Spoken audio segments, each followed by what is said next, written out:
ప్రభునందు నాకు అత్యంత ప్రియమైనటువంటి వారులారా, మన ప్రభువును రక్షకుడైనటువంటి యేసుక్రీస్తు వారి యొక్క శుభనామంలో మీ అందరికీ నా హృదయపూర్వకమైన శుభములు వందనములు తెలియజేస్తున్నాను. ఉదయకాల సమయంలో దేవుని వాక్యాన్ని ధ్యానం చేసుకుందాం. ఈరోజు వాక్య ధ్యానం కొరకు మనం తీసుకున్నటువంటి లేఖన భాగము కీర్తన గ్రంథము 91వ కీర్తన 10వ వచనం చదువుకుందాం. నీకు అపాయమేమీ రాదు, ఏ తెగుళ్ళు నీ గుడారమును సమీపించదు. ఆమెన్. దేవుడి వాక్యం దీవించి ఆస్వాదించునుగాక. ఉదయకాలం ప్రభు మనకి ఇస్తున్నటువంటి అభయం, మంచి వాగ్దానం. నీకు అపాయం ఏమీ రాదు, ఏ తెగుళ్ళను కూడా నీ గుడారాన్ని సమీపించదని దేవుడు మనకు వాగ్దానం చేస్తున్నాడు. అవును ప్రియులారా, మనం ఈ లోకం నివసిస్తుండగా మనకు తెలియకుండా ఎన్నో ఇరుకులు, ఇబ్బందులు, శోధనలు మనకు కలుగుతూ ఉంటాయి. అనేక సార్లు ఊహించని అపాయాలు మనకు సంభవిస్తూ ఉంటాయి. వాటన్నిటిని తప్పించేది మన దేవుడు అనేటువంటి యెహోవానే. అంతేకాదు, మన గుడారానికి ఏ తెగులు సమీపించకుండా మన గృహముల చుట్టూ కూడా ఆయన కంచిగా వేస్తానని దేవుడు వాగ్దానం చేస్తున్నాడు. అల్నాడు ఇశ్రాయేలు జనాంగానికి గోషెన్లో ఉన్నప్పుడు వారి ఇంటి నిలువు కమ్మి మీద, అడ్డకమ్మి మీద పస్కా బలి పశువు రక్తాన్ని ముద్రగా వేయండి, నేను ఆ రక్తాన్ని చూసి దాటిపోతానని చెప్పినప్పుడు వారు ఆ విధంగా పస్కాను వధించి ఆ బలిపశువు యొక్క రక్తాన్ని ఆ ద్వారబంధాల మీద వేసినప్పుడు సంహారదూత గృహాలను దాటిపోయినట్టుగా దేవుని వాక్యంలో మనం చూస్తున్నాం. మరి ఆ యొక్క ఐగుప్తీలందరిలో తొలిచూలు పిల్ల చనిపోయారు, కానీ గోషెన్లో ఎవ్వరికి మరణం అంటకుండా దేవుడు కాపాడాడు. కాబట్టి మనం కూడా యేసు రక్తాన్ని మన గృహాల మీద, మన మీద ప్రోక్షించుకున్నప్పుడు ఏ అపాయం మనకు సంభవించకుండా, ఏ తెగులు మన గుడారాన్ని మనం తాకకుండా దేవుడు మనకు కాపాడుతూ ఉంటాడు.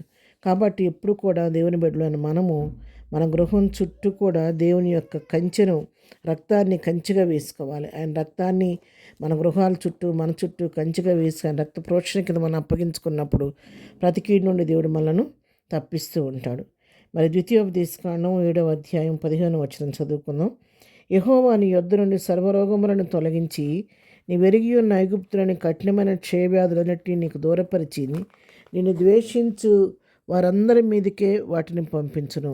చూసారు, ఇక్కడ కూడా దేవుడు సర్వరోగాలను తొలగించి మరి ఐగుప్తుల మీదకి ఆ కఠిన బాధలన్నింటినీ వాళ్ళ మీద పంపించాడు. కానీ వాటన్నిటినీ, ఐగుప్తులో ఉన్నటువంటి రోగాలు ఏవి కూడా ఇశ్రాయేల్ జనాంగాన్ని తాకకుండా ఆయన సంరక్షించి ఆయన రక్తంలో వారిని ముద్రించి కాపాడినట్టుగా మనం చూస్తూ ఉన్నాం. ఆ విధంగా మనం దేవుని పైన ఆధారపడినప్పుడు, ఆయన రక్త ప్రోక్షణ మనం అప్పగించుకున్నప్పుడు ఆయన తన రెక్కల కింద మనల్ని కాచి సంరక్షించి ప్రతి విధమైన వ్యాధి నుండి, శోధన నుండి, రోగం నుండి తప్పించి తన కృపలో భద్రపరిచే దేవుడై ఉన్నాడు. కీర్తన గ్రంథం 121వ కీర్తన 7వ వచనం మనం చదువుకుంటే, ఏ అపాయము రాకుండా యెహోవా నిన్ను కాపాడును, ఆయన నీ ప్రాణమును కాపాడును. ఇది మొదలుకు నిరంతరం నీ రాకపోకలేని యెహోవా నిన్ను కాపాడును. చూసారు, ఇక్కడ ఏ అపాయం రాకుండా దేవుడిని కాపాడుతాడని, ఆయన్ని ప్రాణాన్ని భద్రంగా కాపాడుతాడని చెప్పి దేవుని వాక్యం సెలవిస్తుంది.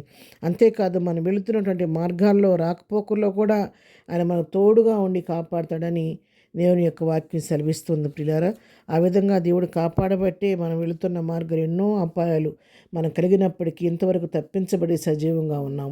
ఇంతవరకు మనల్ని కాచి కాపాడి సంరక్షించిన దేవునికి నిజంగా మనం ఎంతైనా కృతజ్ఞతాస్తులు చెల్లించని మరిసిన వారు ఉన్నాం, రుణపడి ఉన్నాం ప్రభు కృపకు, ఆయన చేస్తున్న మేళకు.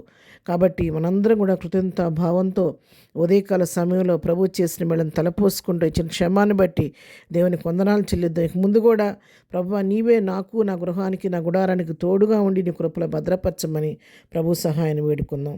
ప్రార్థన. ప్రేమ కలిగిన తండ్రి, పరిశుద్ధుడా, నీ పాదములకు వందనాలు. ఉదయకాలం మాకు ఇచ్చినటువంటి వాక్య భాగాన్ని బట్టి నీకు వందనాలు. అవునాయన, ఏ అపాయం రాకుండా ఇంతవరకు మనం కాపాడి సంరక్షించారు. ఇక ముందు కూడా నీ కృపా కాపుదల మాకు, మా గృహాలకు దయచేయండి. మా గుడారం చుట్టూ నీ కంచి వేయండి. మేము బయటికి వెళ్ళినప్పుడు, లోనికి వచ్చినప్పుడు నీ కృపాక్షేమాలు తోడుగా ఉంచు నాయన. ఇదినో నాయన, మేము చేర్చిన పల్లెంట్లో మీరు తోడుగుండండి. రాకపోకలో క్షేమం కలుగుచ్చేయండి. ఇదినో నాయన, బలహీన గురించి స్వస్థపరచండి. బర్త్డే, మ్యారేజ్ చేసుకునే బిడ్డలను దీవించండి.